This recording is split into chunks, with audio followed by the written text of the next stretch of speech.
yang dikasihi Tuhan, selamat datang, selamat hadir lagi di ibadah PD kita LCD Bogasari. Di hari Jumat ini kita akan memulai. Mari kita duduk sejenak.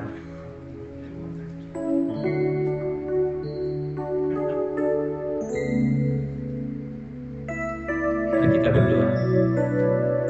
Bapa di surga, terima kasih kami mengucap syukur di siang hari ini Tuhan, di acara PD LCD di Bogasari ini Bapa, kami berdoa kiranya kasih Tuhan yang memberikan kekuatan, kemurahan Tuhan dalam kehidupan kami sehingga kami bisa hadir Bapa, supaya ibadah ini Tuhan dari awal dan pertengahan sampai akhirnya Tuhan biar berkenan dan memuliakan nama Tuhan.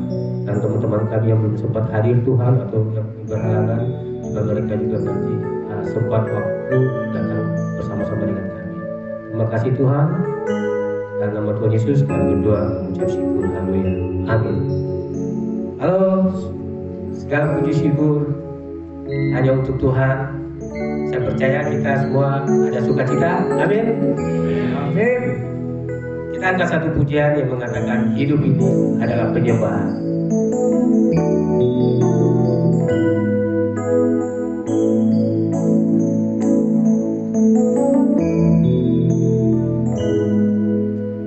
Pujian dan syukurku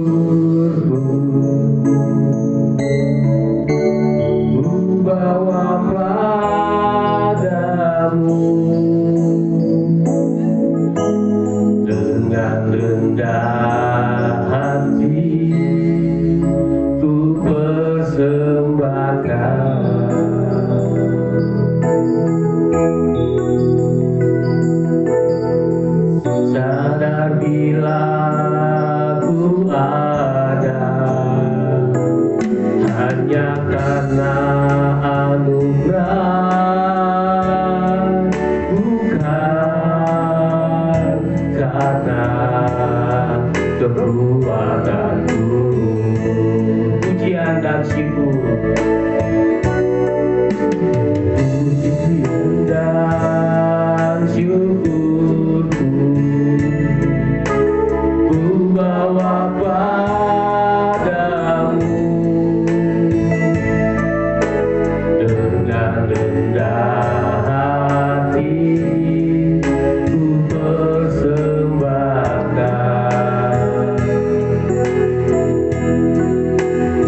Terima kasih Tuhan, Engkau baik Bapa dalam kehidupan kami Tuhan. Terima kasih. Biar pujian dan penyembahan hanya bagimu Tuhan. Biar hidup kami ini menyembah Bapa. Terima kasih. Haleluya, terima kasih Tuhan. Nah, saya persilakan, silakan duduk kembali. Masih memuji Tuhan lagi? Masih menyembah Tuhan? Haleluya. Masih semangat ya? Masih ada wajah-wajah yang penuh dengan sukacita? Amin. Kita akan lagu pujian yang kedua untuk menyambut firman Tuhan seperti rusa yang harus.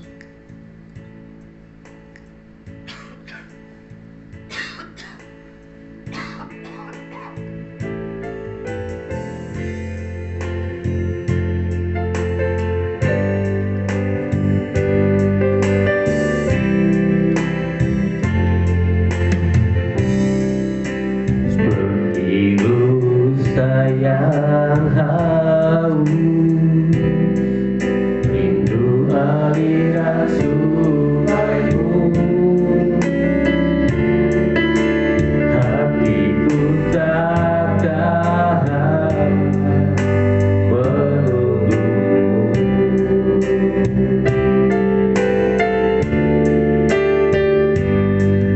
Bagai padang gersang datangnya hujan,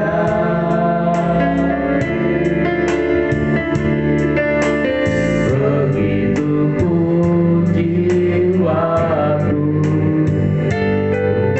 Tuhan.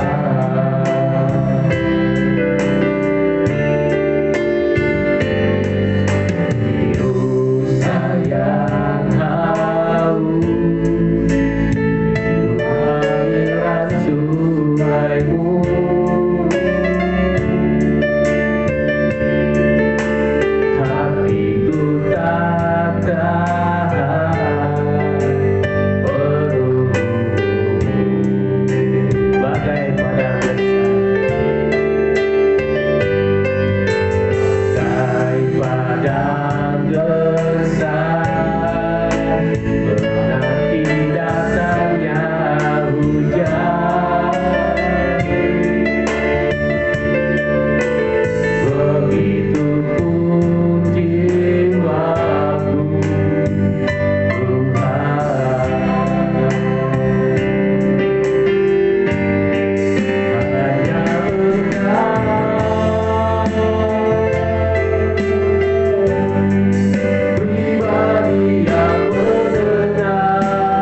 Shalom saudara sekalian.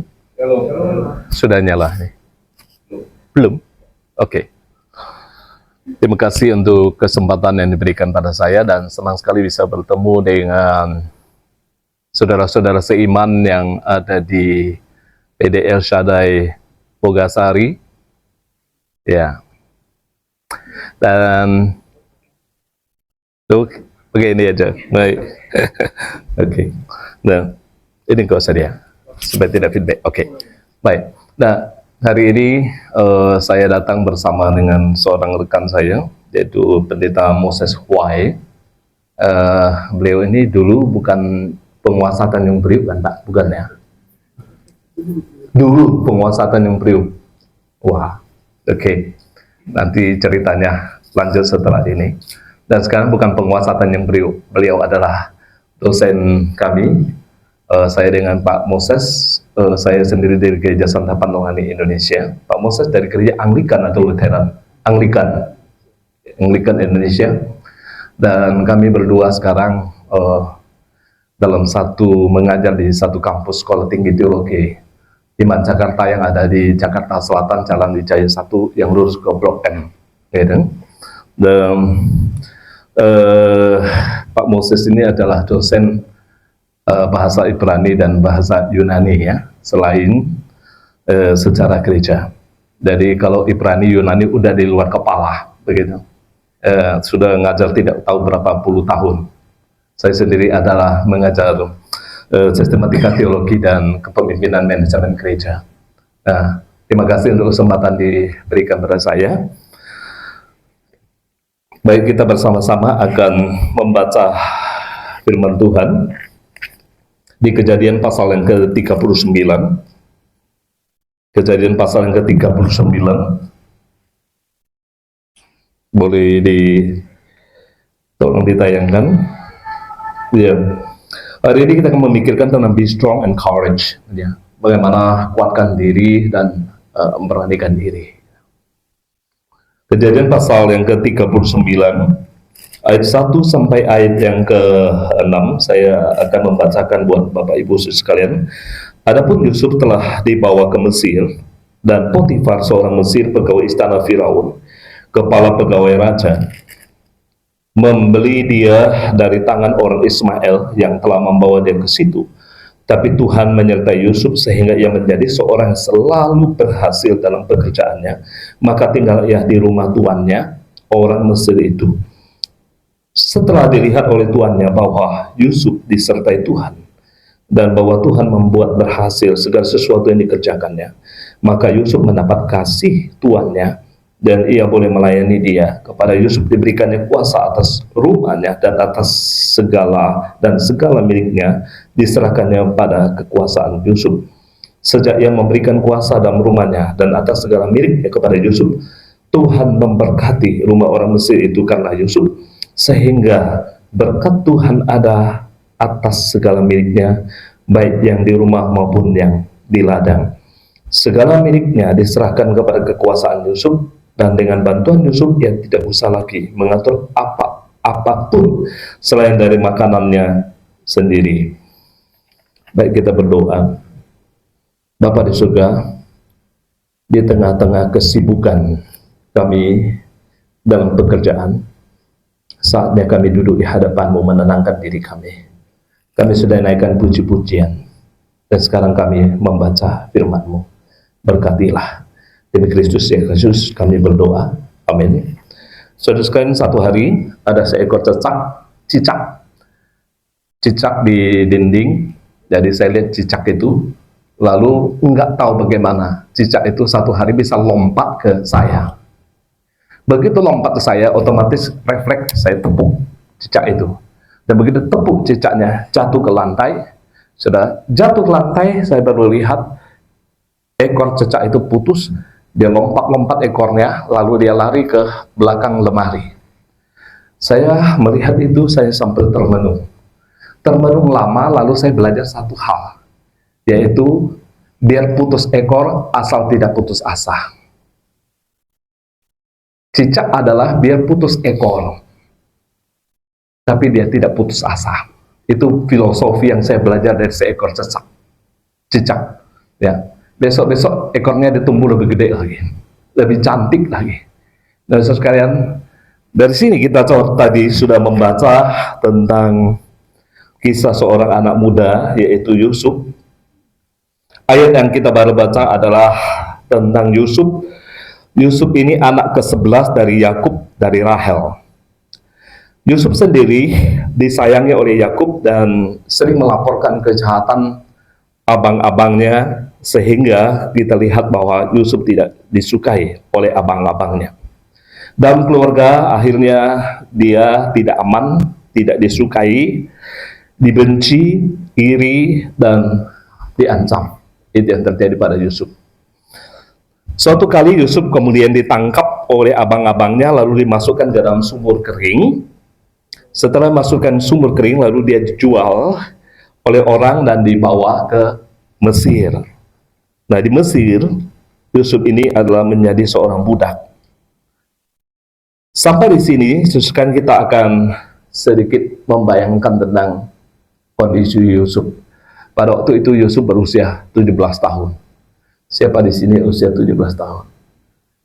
Saya rasa kalau 17 tahun mungkin belum diterima di sini, karena disuruh kuliah lagi. Jadi artinya Yusuf jauh lebih muda, ya, dari kita. Nah, ada 3 hal yang perlu kita pikirkan. Pertama, Yusuf keluarga tidak support kecuali ayahnya menyayangi dia. Ibunya lah sudah mati. Ayahnya memang sangat sayang pada Yusuf, tapi abang-abangnya tidak. Abang-abangnya membenci dia, bahkan satu kali menyingkirkan dia. Sekarang, pertama yang kita pikirkan dari soal keluarga lebih dahulu. Nah, keluarga semestinya menjadi tempat yang hangat dan aman, bukan? Mestinya begitu. Tapi keluarga menjadi tempat yang justru tidak aman bagi dia. Coba kita pikirkan, saudara sekalian. Waktu kita masih tinggal sama keluarga, ada banyak orang hari ini tinggal dalam keluarga. Justru harusnya keluarga memberikan rasa aman, tapi dia tidak merasa aman. Saya tidak tahu apakah itu ada perasaan dan pengalaman, saudara, tidak. Satu keluarga mestinya saling melindungi dan mengasihi. Namun justru yang Yusuf alami adalah dilukai dan dibenci. Bayangkan, kalau saudara di posisi seperti itu bagaimana? Hidup dalam keluarga harusnya aman, jadi tidak aman. Harusnya mendapat kasih sayang dari keluarga kita, tapi tidak. Kita malahan mau dilukai dan dibenci. Ini kayak sinetron aja, kira-kira begitulah ceritanya. Yang kedua, sesekali ia disingkirkan dari rumahnya. Tidak kira-kira, bukan hanya dari rumahnya, tapi dari negerinya yang begitu jauh. Ya. Sekarang rumah adalah tempat kita beristirahat. Terakhir ketika kita pergi begitu jauh. Kamu boleh pergi begitu jauh ke Bandung, ke mana misalnya, ke Bali dan sebagainya. Terakhir kamu akan pulang ke rumah dan di situ istirahat dan barang-barangmu ada di situ. Kamu mungkin bisa pergi ke China, ke Amerika, ke Hong Kong dan sebagainya. Terakhir kita akan pulang ke rumah kita. Dan disitulah kita stay, kita punya barang-barang dan situ kehidupannya. Dan di situ kita tempat kita istirahat. Sekalian, tapi rumah juga bukan hanya sekedar tempat istirahat. Di rumah itu sebenarnya ada banyak tersedia kebutuhan-kebutuhan yang bisa menopang kehidupan kita. Itu rumah kita, bukan? Itu. Nah, justru Yusuf di sini singkirkan dari rumahnya tanpa ada sesuatu apapun juga. Pada waktu dia datang membawa makanan untuk abang-abangnya, abang-abangnya merencanakan lalu menangkap dia, memasukkan ke dalam sumur. Untung sumurnya nggak ada air kering gitu. Kalau ada air setengah mati juga barangkali. Masukkan ke dalam, bukan hanya cukup di situ. Tapi ketika ada orang Ismail lewat, lalu Yusuf akhirnya dijual. Lalu saudara tahu, jubah yang dia pakai, baju yang dia pakai itu pun dicopot, lalu dicurahkan darah domba untuk bawa pulang, membohongi ayahnya Yakub bahwa dia sudah mati diterkam oleh binatang. Jadi akhirnya sekarang kita lihat Yusuf tidak punya apa-apa. Tidak punya baju, tidak punya dompet, apalagi HP. Saya rasa pasti tidak ada. Ya, hari ini kalau tidak bawa HP, terasa tidak bawa separuh nyawa kita kan. Semua ada di situ. Ya. Nah, tapi Yusuf tidak ada apa-apa. Di situ akhirnya dia singkirkan jauh dari rumah tempat dia tinggal, dari tempat tidurnya yang nyaman, yang hangat, dari segala baju-bajunya, kebutuhan ada semua. Sekarang hilang tanpa ada apa-apa. Saya tidak tahu apakah masih ada baju melekat di badannya, karena hampir tidak pernah kita diberikan teks. Ya, apakah ada? Apakah ada baju dalam atau sama sekali tidak ada ketika dibawa ke Mesir pada waktu itu. Sekarang kemudian tanpa orang tua, tanpa ayah. Ya, usia-usia kita sekarang sih kita udah nggak dekat lagi dengan orang tua. Memang ada anak-anak di usia 17 nggak dekat dengan orang tua. Tapi kita tahu bahwa di usia itu, di usia 17 itu, masih banyak anak-anak yang kadang-kadang masih sangat membutuhkan kehadiran orang tua. Walaupun kadang-kadang sadar tidak sadar kita perlu atau tidak perlu. Ya, kehadiran ibu, kehadiran ayah, dan Yusuf ini tidak ada kehadiran orang tua. Dan bahkan mungkin juga tidak ada lagi harapan di masa depan. Ya. Orang tua biasa tempat bersandar, tapi sandarannya sekarang sudah tidak ada lagi. Orang tua mungkin adalah Yakub, ayahnya setiap kali mengalami sesuatu dia bisa cerita, tapi sekarang dia nggak bisa cerita lagi kepada ayahnya. Bahkan dijual ke Mesir, itu tidak tahu hari esok seperti apa. Benar tidak tahu hari esok seperti apa. Apakah esok masih bisa dijalani? Bagaimana dengan masa depannya? Tidak tahu apa-apa. Sekarang nggak bisa ada jaminan sama sekali. Yang ketiga, di Mesir dia bukan sebagai orang biasa, tapi sebagai budak, sebagai dulos, sekalian. Dulos orang asing lagi, yang tidak sebangsa dan tidak seiman. Kalau kita pergi jauh ke negeri yang lain, ketemu sebangsa masih oke. Apalagi kalau ketemu sebangsa seiman, wah menyenangkan sekali, sus kalian. Misalnya sudah pergi ke China, di China, di negeri Presiden Xi Jinping, ya, yang anti-Kristen. Tapi kalau saudara di sana bisa ketemu dengan orang Kristen, wah terasanya bukan main. Saudara seiman. Apalagi kalau ketemu orang Indonesia yang Kristen, bukan main, rasanya hangat gitu. Dan saya sudah merasakan itu, sekalian. Kalau di negeri orang lain, tapi di sini tidak, sekalian. Yusuf statusnya sebagai budak di negeri orang asing. Kita ingat Yusuf adalah anak Daud, keturunan pilihan, bangsa pilihan. Abraham, Ishak, dan Yakub. Sekarang jadi budak. Apa jadinya? Di Mesir sebagai budak, dia usia 17 tahun. 17 tahun ini biasa kalau disebut-sebut apa? Berondong gitu ya. Betul nggak? Kedondong atau berondong? Kedondong? Berondong? Berondong. Nah, disebut berondong artinya muda, seger. Apalagi?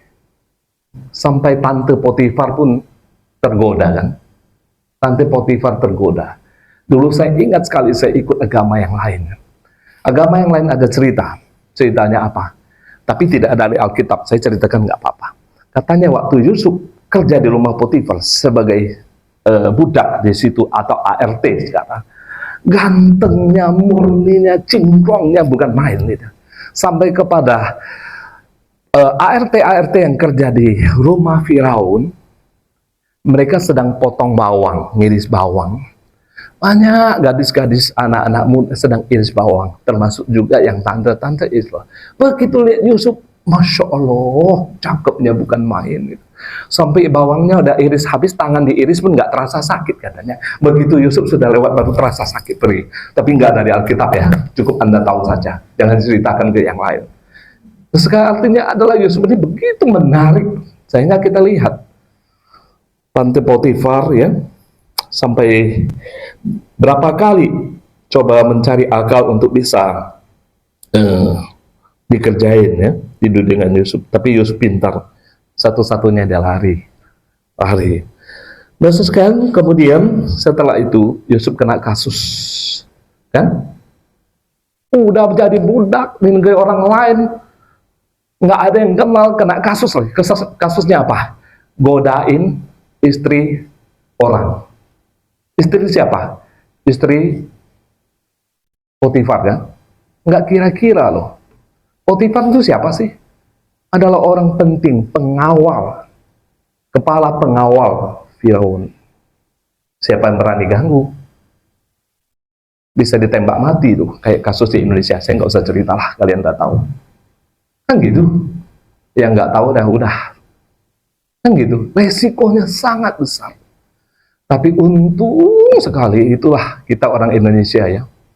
Ya, kalau kita punya tradisi, untung dia hanya di penjara, nggak dibunuh. Harusnya bisa dibunuh, karena kenapa? Budak dulu, zaman dulu, itu adalah tidak punya hak apa-apa. Bahkan nyawa hidupnya juga tidak punya hak. Kalau dia mau bunuh, bunuh aja. Ya. Bagaimana dia mikirkan bisa bayar pengacara dan sebagainya. Enggak kayak ART yang di rumah, yang kerja di rumah kita. Ya, mereka punya hak. Sekarang beda. Tapi Yusuf tidak ada hak sama sekali. Di penjara, ya. Setelah di penjara, ketemu dua orang, juru minuman, juru roti.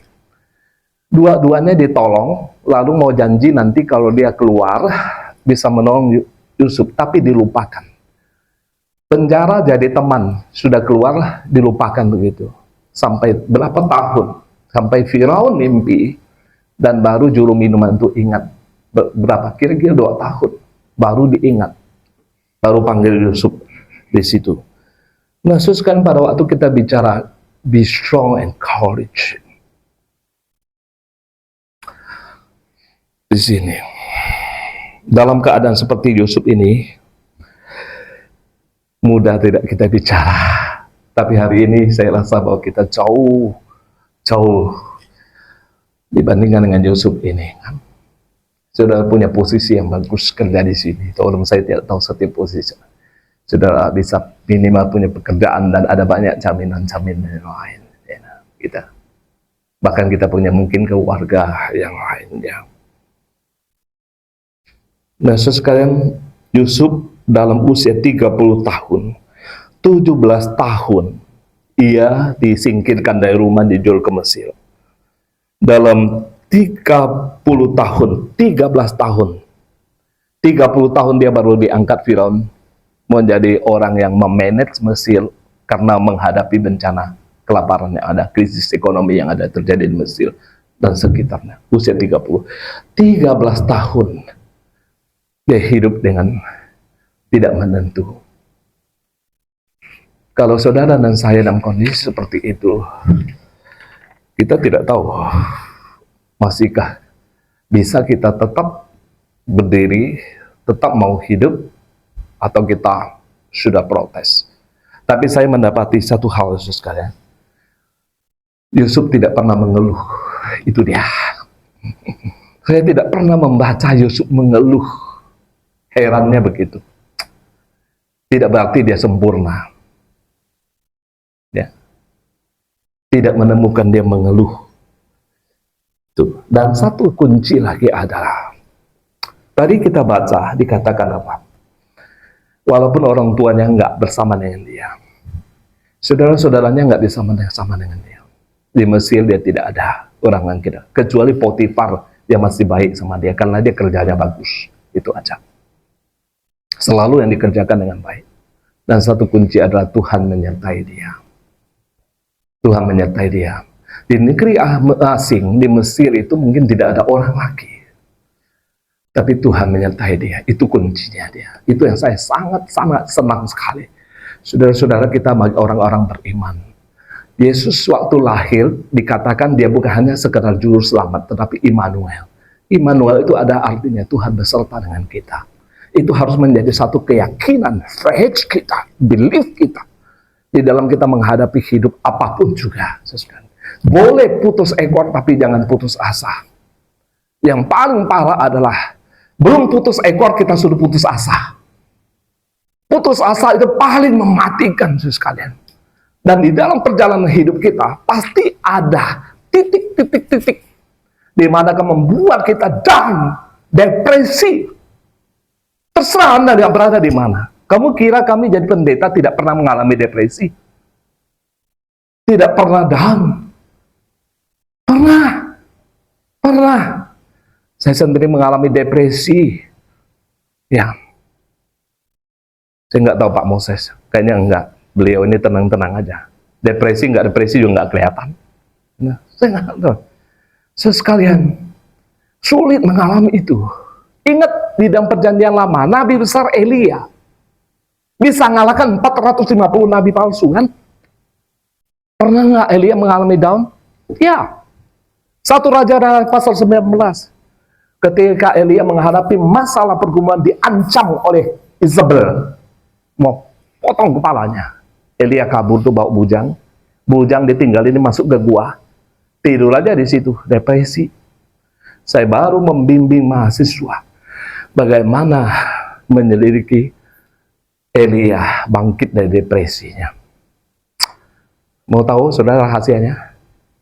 Salah satu Tuhan cara mengatasi depresi Elia adalah kasih makan. Enggak percaya? Dia tidur di situ, Tuhan bilang, Elia, apa kerja kamu? Saya sudah kerja segiat-giatnya, saya nggak lebih baik daripada orang lain. Udah saya ambil nyawaku. Dengan kata lain, hari ini mati aja lah aku. Tapi Tuhan bilang, bangkitlah, makanlah. Benar, sekarang Tuhan bilang, 2 kali Tuhan suruh bangunlah, makanlah. Tuhan pintar, psikolog yang hebat sekali. Kalau orang lagi emosi, lapar, kasih makan dulu. Jangan banyak ngoceh dulu. Suami pulang ke rumah, udah mumet di perusahaan. Istri jangan ngoceh terus dilemparin ya. Kasih air minum dulu, kasih makan yang enak dulu. Kalau bisa dipicit-picitin dulu, udah tenang baru ngomong gitu. Jadi bisa menolong. Tapi sekarang tidak. Banyak sekali kalangan suami udah mumet dengan pekerjaannya. Di jalan sudah macet, tidak jalan keluar. Pulang ke rumah, istri nggak mau mengerti. Ngoceh aja dia. Semua yang paling nggak peduli. Dia harusnya dilayani dulu. Ya, didengarkan dulu. Tuhan mendengarkan Elia ngomong. Oke, itu next. Ya. Kita nggak ngomong ke situ. Kembali kepada Yusuf sekalian. Yusuf tidak pernah mengeluh, itu yang saya kagum. Dan Tuhan selalu menyertai dia. Yang saya kagum adalah di tengah-tengah situasi Yusuf seperti itu, dia kerjakan rumahnya, pekerjaannya dengan sebaik-baiknya, sampai Potifar pun melihat Yusuf itu ada Tuhannya loh gitu. Itu di ayat kita baca. Sampai Potifar melihat Yusuf ini bukan orang lain, bukan orang sepangat, tapi ada Tuhan menyertai dia, sehingga dia boleh menjadi selalu berhasil. Itu terjadi. Itu kerinduan saya sekalian. Itu kerinduan saya. Pada waktu Pak Raymond minta saya datang ke sini, belum dikasih tema oleh Pak Raymond, saya siapkan bagian ini. Begitu Pak Raymond WA, dikasih bistro. Aduh, tadi kayaknya saya bukan siapkan ini. Saya ganti lagi tadi. Mau ganti Elia, rasa nggak cocok. Mau ganti saya, rasa nggak cocok. Mau ganti Yosua, rasa nggak cocok. Saya rasa saya mesti akhirnya kembali bicara tentang Yusuf ini. Jadi 3 kali saya bongkar Pak Raymond, gara-gara you punya WA. Maaf. Karena saya merasa ini lebih pas. Dan yang mengagumi saya adalah ketika dia bekerja, Potifar bisa melihat Tuhan menyertai orang itu. Nah, sekarang di tengah-tengah banyak orang tidak seiman di dalam rumah kita, tempat kerja kita. Apakah orang lain melihat kita orang yang Tuhan, melihat Tuhan di dalam diri kita? Melihat nggak pekerjaan kita adalah pekerjaan yang diberkati oleh Tuhan, atau hasil pekerjaan kita sama saja? Mari kita belajar seperti Yusuf. Biarkan orang-orang melihat anak-anak Tuhan ini adalah Tuhan memberkati setiap pekerjaan yang sudah dilakukan. Amin. Apalagi sekali, Yusuf itu adalah mempertahankan integritasnya di dalam hidupnya dan di dalam dunia kerjaan. Itu dia. Bagaimana kita be strong and courage? Pertama tentu ada anugerah Tuhan. Itu tidak cukup, tetapi kita perlu selalu setia dan percaya laksanakan tugas dengan sebaik-baiknya tanpa mengeluh. Walaupun ada kesulitan, kita ngeluhnya sampai siapa? Sama Tuhan aja. Ya, sama Tuhan aja. Karena kalau orang terus kita mengeluh setiap itu akan sangat melemahkan diri sendiri. Yusuf tidak mengeluh, dia lakukan apa yang biasa dia lakukan dengan sebaik-baik, maksimal, excellent. Lakukan sehingga orang lain melihat kagum. Beda pekerjaannya. Yang kedua adalah hidup dengan punya integritas. Dia hidup benar, tetap hidup di dalam firman, sesuai dengan firman. Saudara sekalian, kalau kita orang Kristen hidup di luar firman, kita lemah. Mau kuat adalah hidup di dalam firman, sesuai dengan firman. Firman ngomong apa kita lakukan. Mazmur pasal 1 mengatakan apa? Orang yang kesukaannya Taurat Tuhan itu adalah seperti pohon yang ditanam di tepi aliran air. Dia tidak pernah layu daunnya, dan akan menghasilkan buah. Sudah nggak ada jalan yang lain. Firman Tuhan tidak hanya sekedar dibaca. Ya masih dibaca, masih lumayan lah. Kadang-kadang kita nggak baca lagi ya. Gitu. Tapi harusnya kita baca dan kita hidupi. Hidupi di mana? Hidupi di setiap di mana kita berada. Itu akan bukan hanya memberkati orang lain, tapi kalau kita hidup dalam firman, itulah kita akan menjadi segar, strong. Daun kita akan terus jadi hijau dan berbuah bagi Tuhan. Ya, yang ketiga adalah gunakan karunia apa yang bisa kamu gunakan. Seorang psikolog dan teolog, Ben Ferguson, dalam bukunya God, I Have Got a Problem, di dalam bahasa Indonesia 12 masalah kehidupan, dia bilang begini, Tuhan tidak berikan vaksin kepada orang Kristen untuk bisa anti lemah, anti khawatir, anti gelisah, anti takut, anti frustrasi, anti depresi. Tidak ada vaksin, tapi Tuhan hanya berjanji menyertai. Nah, walaupun demikian dia katakan apa? Kalau kamu merasa dirimu yang paling tidak tahu bagaimana, lagi mumet, dan kamu punya kekuatan sedikit, pergi keluar. Tolonglah orang yang susah di jalan kah atau di mana. Dan setelah kamu tolong orang itu, Ben Ferguson mengatakan, itu akan membuat kamu luar biasa, kembali semangat hidupmu. Kalau kamu bisa menolong seseorang benar-benar membutuhkan itu. Itu nasihat daripada seorang psikolog Ben Ferguson. Jadi itu yang dia suruh. Nah, sekalian, terakhir saya mau bilang, saudara kita semua di sini masih baik. Saya bertemu dengan banyak orang yang tidak beruntung. Tidak beruntung seperti kita, tapi saya tidak tahu masalah saudara. Beberapa tahun yang lalu di gereja saya lupa tahun berapa. Itu ada HUT GKJ Muara Karang, Pak Raymond pasti tahu, waktu saya gembalakan di situ. Tanggal 4 Desember, waktu itu gereja penuh dan kita HUT, hari ulang tahun gereja, tanggal 4 Desember. Sedang puji-pujian. Lalu di belakang masuk seorang perempuan, pakai setelan jas coklat, rambutnya panjang, dia jalan, duduk di situ barisan depan, pas di sebelah kiri saya. Waktu orang ini duduk di sebelah kiri saya jadi serba salah, grogi, karena ada perempuan cantik duduk di sebelah saya. Saya tidak berani lihat, gengsi kalau dimarahin kan, gitu.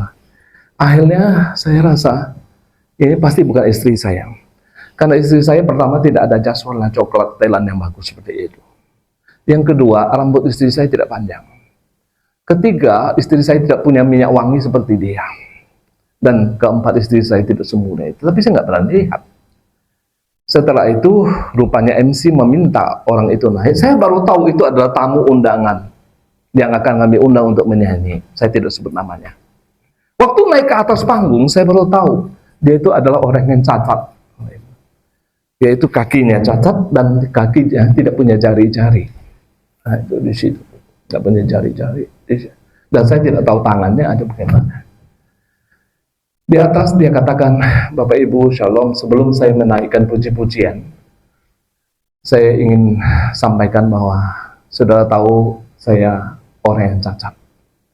Tapi saudara tidak tahu mengapa saya cacat. Saya cacat karena mama saya. Karena mama saya pada waktu mengandung saya, mama berpikir bahwa kalau tambah satu anak lagi tambah susah. Papa baru meninggal karena kecelakaan.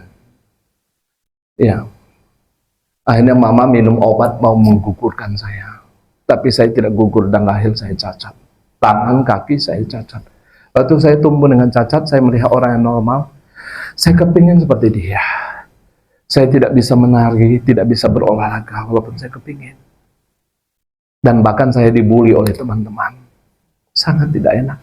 Sejak itu saya sangat benci sama mama. Saya merasa hidup saya tidak ada harapan, tidak ada masa depan. Apalagi kalau saya misalnya harus bekerja di tempat yang lain. Siapa mau menerima? Ya beda dengan sekarang ya. Ada terima orang-orang yang tapi dulu kan tidak. Dia bilang, saya sangat benci sama mama saya. Dan mama juga tahu. Tapi satu hari teman mengajak saya ke gereja. Ya saya ikut aja hampir 1 tahun. Setelah the retreat, dia bilang, saya merasa Tuhan masih mengasihi saya. Terakhir singkatnya, dia katakan dia terima Tuhan. Waktu dia terima Tuhan, dia doa sama Tuhan. Tuhan ingatkan dia, kalau dosamu mau diampuni, kamu mesti ngampuni orang lain. Dosa siapa? Mamamu. Wah, dia dengar firman Tuhan demikian, dia pulang. Dia taruh tasnya, dia cari mamanya di tempat yang gelap. Dia peluk mamanya, dia nangis, bilang, mama, ampuni saya, bertahun-tahun saya tidak panggil mama, saya benci sama mama. Dia katakan, saya harus lakukan. Apa artinya saya jadi orang Kristen, aktif di gereja, tapi di rumah saya benci sama mama? Tuhan nggak kehendaki. Saya tidak menjalankan firman Tuhan. Apa artinya saya mengatakan mengasihi, tapi saya tidak membenci mama saya? Tuhan nggak mau demikian. Dia peluk mamanya, dia tangis. Mamanya pikir, nih anak saya kena apa, salah makan apa, gitu, kok bisa berubah begitu. Sudah tahu, akhirnya mamanya, dia baik dengan mamanya. Sering pergi belanja dengan mama, dan mama ikut ke gereja. Karena dia mengalami Tuhan mengubah hatinya. Rumahnya yang sederhana, jadi terang, jadi indah. Ya, jadi indah. Terakhir dia katakan satu kalimat, walaupun aku cacat, tapi aku tidak mau menjadi orang yang cacat. 虽然我残废，但是我不要做一个残废的人。 Walaupun aku cacat, tapi aku tidak mau jadi orang cacat. Sekarang ketakutan bisa membuat kita cacat. Tapi Tuhan sudah memberikan banyak hal untuk kita tetap kuat. Sekalipun kita ada kelemahan, tapi kita tetap kuat. Sekalipun ada tantangan, sekalipun sulit, kita jalani bersama dengan Tuhan pasti bisa. Mari kita berdoa. Bapa, suara hamba-Mu sudah berhenti. Berkatilah saudara-saudara kami seiman yang dari berbagai macam gereja. Hamba menyerahkan pergumulan-pergumulan mereka ke dalam tangan Tuhan. Mungkin ada yang sedang bergumul dengan kesehatan. Tuhan tolong kuatkan, hiburkan, tidak putus asa. Mungkin ada yang sedang bergumul dengan rumah tangga. Tuhan tolong, Engkau berikan mereka anugerah-Mu untuk bisa selesaikan permasalahan rumah tangga. Jadi kalau suami istri tidak harmonis, cekcok, saling benci, mulai ajar kami untuk mengasihi lebih dahulu Tuhan.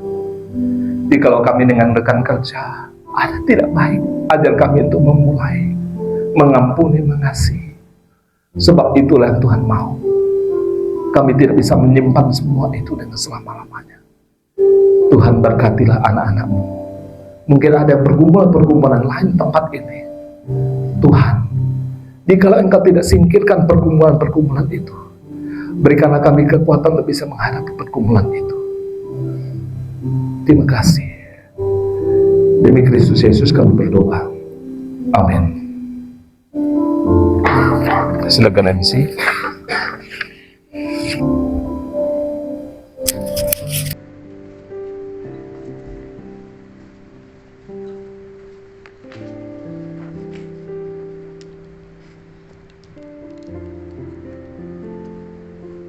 Terima kasih atas pelayanan Bapak Pendeta Chin Yu Kim.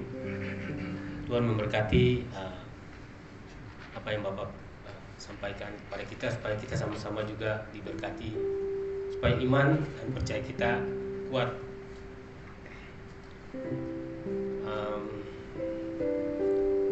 Doa bersama Rabu 11 Desember 2024 jam 12.40 ada di ruang meeting internal audit segitiga biru. Bagi yang ingin bergabung dapat join melalui Zoom, dan juga ada pokok-pokok doa yang harus didoakan yang ingin disampaikan bisa melalui wadah WA ini. Pada berikutnya Jumat 13 Desember 2024 yaitu kesaksian dan pujian dari Bapak Pendeta Jeffrey S. Chandra.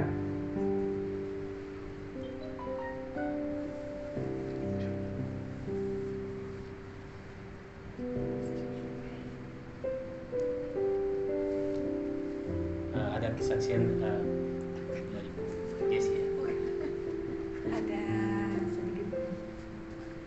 Ada sedikit pengumuman.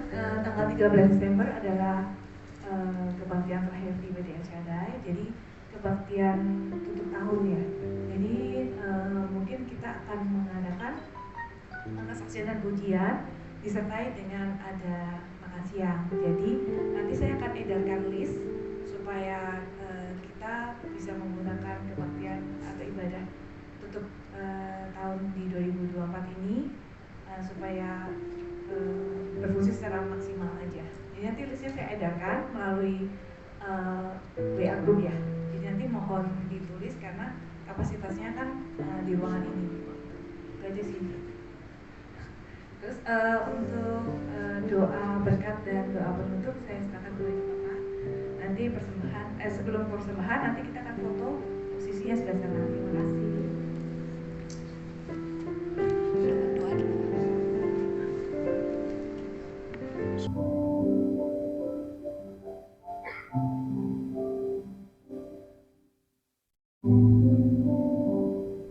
Mari kita bangkit berdiri.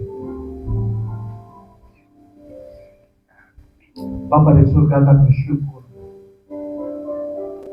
Kasih setiamu tidak pernah berubah. Walaupun kami menghadapi berbagai macam pergumulan, kami tahu Tuhan tidak pernah meninggalkan kami sendiri. Walaupun kadang-kadang kami rasa sendiri. Mungkin kami sudah berseru berkali-kali Tuhan, supaya Tuhan tolong singkirkan gunung di depan kami. Halangan-halangan yang ada, kami singkirkan salib yang ada. Tapi Tuhan ingin kami mengalami. Tapi kami ingatkan jiwa Tuhan bahwa pencobaan-pencobaan kami alami tidak pernah melebihi kekuatan Tuhan. Pada waktu mungkin teman-teman kami meninggalkan kami, tapi kami tahu Tuhan masih tetap beserta dengan kami. Pada waktu tidak ada harapan, tidak ada jalan yang keluar, kami tetap tidak akan mundur dan putus asa. Sekalipun kami berjalan lembah kegelapan, kami tidak takut, sebab Engkau beserta dengan kami. Tuhan, Kau tahu setiap anak-anak-Mu di sini. Mereka anak-anak-Mu yang telah Kau pilih, Kau kasih dengan anugerah-Mu, dan Kau tebus dalam nama Yesus. Tanpa Engkau mereka tidak ada di sini. Baik mereka kuat, mereka lemah, mereka ada masalah atau mereka bagi apapun juga. Kami percaya kasih setia-Mu pada kami semua tidak pernah berubah. Tidak seperti kasih setia kami yang selalu berubah. Tidak seperti kasih setia manusia yang sering berubah. Tapi kasih setia Tuhan tidak pernah berubah. Kami serahkan pekerjaan kami dalam Tuhan berkati. Kami serahkan keluarga kami masing-masing dalam Tuhan berkati. Kami serahkan segala pergumulan di kesehatan kami Tuhan berkati. Jika saudara pulanglah, yakinlah Tuhan kita adalah Tuhan yang mengasihi dan kasih setia ya, yang tidak pernah berkesudahan. Baik di dalam keadaan kita kuat ataupun kita lemah. Waktu dalam keadaan kita memuji Dia atau pada waktu kita jatuh, Tuhan tetap mengasihi kita dan kasih selama-lamanya. Tuhan memberkati engkau dan melindungi engkau. Tuhan menyinari engkau dengan wajahnya, beri engkau kasih karunia. Tuhan menghadapkan wajahnya kepadamu, beri engkau damai sejahtera sekarang sampai selama-lamanya. Amin.